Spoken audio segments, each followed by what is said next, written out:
Greetings everyone, this is Dejan. Today's video is going to be a very simple demonstration from the Old Testament that Prophet Abraham worshipped the Trinity.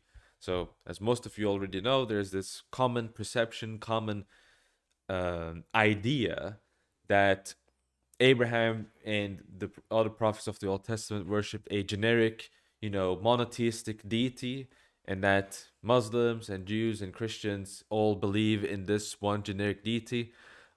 In this video, I'm going to be demonstrating that, in fact, Abraham pretty explicitly worshipped the Trinity, and the main verses that I'm going to be using is going to be from Genesis chapter 18 and Genesis chapter 19.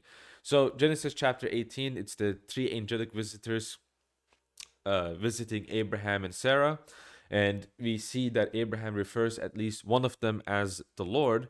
And the three angelic visitors, they sit with Abraham, they speak to him and with Sarah, and the two of those angels leave, and one of them remains to speak with Abraham. And the one that remains to speak with Abraham is the Lord, whereas the two that leave are created angels. And I'm basing this argument on the fact that in Genesis 19:1, the angels that left Abraham went down to Sodom, and Genesis 19 speaks of two angels going to Sodom. So we understand that, okay, there are three, quote, angels. Two of them are certainly created angelic beings, spiritual beings, but one of them is the Lord. And Abraham spoke with the Lord, because we also see that Abraham is praying to the Lord, right? In Genesis 18, he's praying to the Lord to, save the only righteous person that's left in Sodom, and who's Lot, right? So to kind of simplify what I'm trying to go with here, the Lord, alongside two angels, visits Abraham, and then the two angels go down to Sodom and Gomorrah.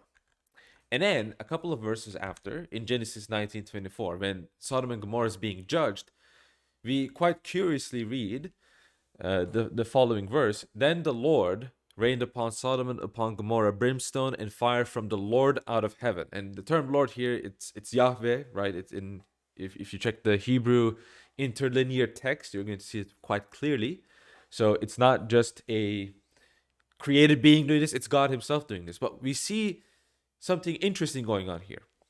We see that there is the Lord, and this is most definitely speaking about the Lord that spoke with Abraham, that Abraham prayed to, right? Abraham prayed to him to save Lot.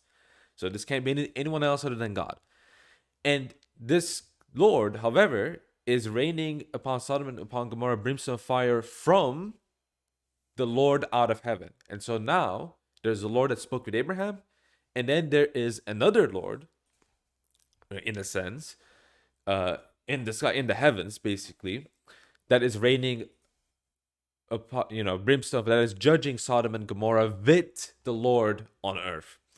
So this is a very clear and explicit statement of the fact that, we see in Genesis 18, one of those persons is the Lord, but that there are three visitors points out to the Trinity, as we can see, in the New Testament. But even just in Genesis, in the Old Testament, we see at least two divine persons mentioned. And if we check some other verses that are relevant to this, so Exodus 23:21, we see that, God, speaking of the angel of the Lord as having his name, right? Which one of the, having his divine name, which is Yahweh. And Isaiah 42:8 is further confirming that, right? Saying that, I am the Lord, that is Yahweh, that is my name, and my glory will I not give to another.